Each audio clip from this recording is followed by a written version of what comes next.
Hello everyone, and welcome to this analysis of the opening title sequence of The Golden Girls. Today, we're going to look at the visual cues, gestures, and technical choices the show's creator made to introduce the show to audiences. Because of time constraints, we won't be able to discuss the overall themes or examine the characters in depth, but we'll instead try to unpack what the opening sequence is trying to tell us about what to expect from the program. So, let's get started. The title sequence opens with a medium shot of a plane taking off into the sunset, as if the show means to transport the audience to the story they're about to tell. And this is just speculation, but because the show follows the lives of 4 women over the age of 50, we can kind of see this as a nod to the age of the characters. They're not yet in their twilight years, but they are older than audiences at the time we're used to seeing on television. The next scene displays the name of the show over the Miami skyline, which establishes the setting. And because we saw a plane taking off in the previous shot, we can kind of assume that the director is telling us that the audience has arrived at their intended destination.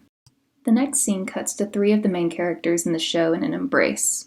Before we unpack this, I want to go ahead and point out that the title sequence only fades in at the beginning and dissolves at the end, but all the in-between shots are cut together. You'll also notice that most of them are medium shots, and this is because the show's set is kind of designed like a set on a stage. The camera pans to follow characters across the set as a spotlight would follow characters on a stage, but that's why we see so many scenes filmed from the same angles. So going back to the scene, we see that while the cast is embracing, one of the characters has wrapped her arm around another one's throat, and this is implying that the characters do indeed love each other, but they will at times be at each other's throat, both figuratively and literally. The next cut shows the entire main cast cautiously entering the home after a burglary. I know this because I've watched this show nearly 20 times, but knowing the context isn't important for this shot in the title sequence. What is important is the way the characters are aligned in the scene because it's physically showing their roles within the cast. Dorothy, the woman on the right, is kind of the leader and the backbone of the group, while Blanche in the back is frequently describing herself as a petite woman in need of male company and protection. The character closest to the camera, Sophia, is Dorothy's mother. By grabbing her daughter's arm, she's sending a signal of protectiveness over her daughter, as if to say, "You don't have to be brave." The title sequence cuts again to a scene of the 3 women sitting closely on a bed. Dorothy sits at attention, while Blanche coddles Rose, the character in the middle. The scene is trying to get the audience to understand the group's dynamic, as well as the personalities of the characters. In the next scene, we have a better understanding of how the characters are written. The ever-dramatic Blanche tells an unbelievable story, Dorothy scrunches her face as if to say, "I don't believe you," and Rose sits on the end with a confused expression. The next scene functions like the one before it to establish the personalities and relationships between the characters. Here, Blanche offers a sympathetic gesture to a downcast Rose while Dorothy swats her hand away. Blanche rarely offers advice that doesn't flatter herself or insult other characters, and Dorothy is trying to protect Rose from Blanche's narcissism. The title sequence cuts again to a close-up of Dorothy literally biting her tongue. As the educated, sarcastic one in the group, she often filters her words. In doing so, she comedically emotes as if her restraint causes her physical pain. The next few frames introduce us to the actress playing Dorothy.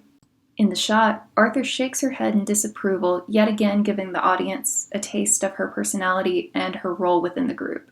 The next 3 cuts are sped up from the average pacing of the title sequence to mirror the pace of the theme song.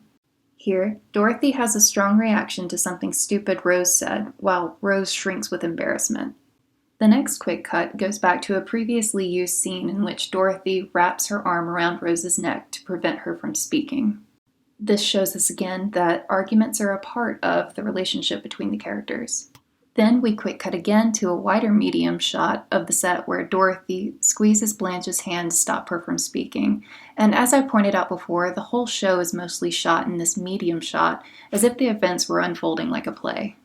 Okay, now the title sequence resumes the average pace after those 3 quick cuts. Here, the characters lovingly embrace, and this shows the audience the show's balance between affection and conflict. The next scene is a continuation of the scene where Dorothy strangles Rose. She's physically removing her from the room before she says something stupid. We don't get to see much of Rose's personality in the title sequence, except for a few frames where she emotes confusion, but this shows Dorothy's self-appointed role as sheriff of the group. She feels like it's her job to keep the other characters in line. This close-up of Rose's face is the title card showing the audience who plays the character of Rose. Again, this isn't showing the audience much, but Rose is generally happy and smiling as long as she's not being reprimanded. It shows her as the cheerful one. Then we transition to a scene of the women listening to one of Blanche's dramatic stories.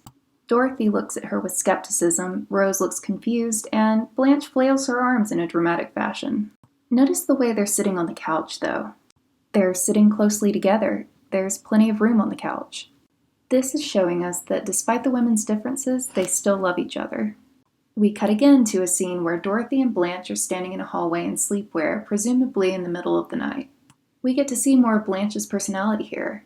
She struts down the hallway in a flowy nightgown, which tells the audience more about her femininity and theatricality, which flows nicely into her title card. Here we see Rue McClanahan dressed in fur and sequins, signaling to us that she often attends parties or goes on dates. She's a glamorous woman about town with a charming smile. This tells us that she also places a high value on her personal appearance. We finally see more of the fourth cast member, Sophia, here in the next cut. She's coming home from somewhere with her hand raised as if to say, "Don't monitor me. I can do what I want." She's greeted in the doorway by surprised Dorothy, who looks concerned for her well-being.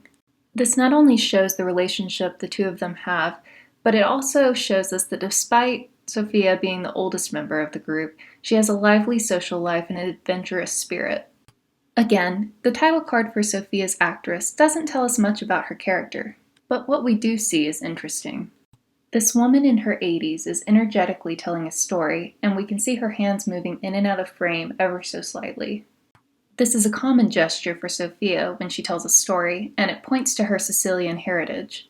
We can see again that the director is showing Sophia's alertness isn't impacted by her advanced age. The last cut before the title sequence ends shows the women leaning into one another and smiling. The purpose of ending on this scene shows the audience that the women do indeed love each other despite their differences, that they can overcome any conflict in the name of friendship. The scene fades out, the theme song concludes, and the episode begins. And that's it for this analysis of the Golden Girls title sequence. I'm sure by now you're tired of hearing things like cut and title card, but I think the intro does a really great job of setting up the audience expectations for what they're about to watch. So thank you for being a friend and sticking around to the end of this presentation. Stay golden!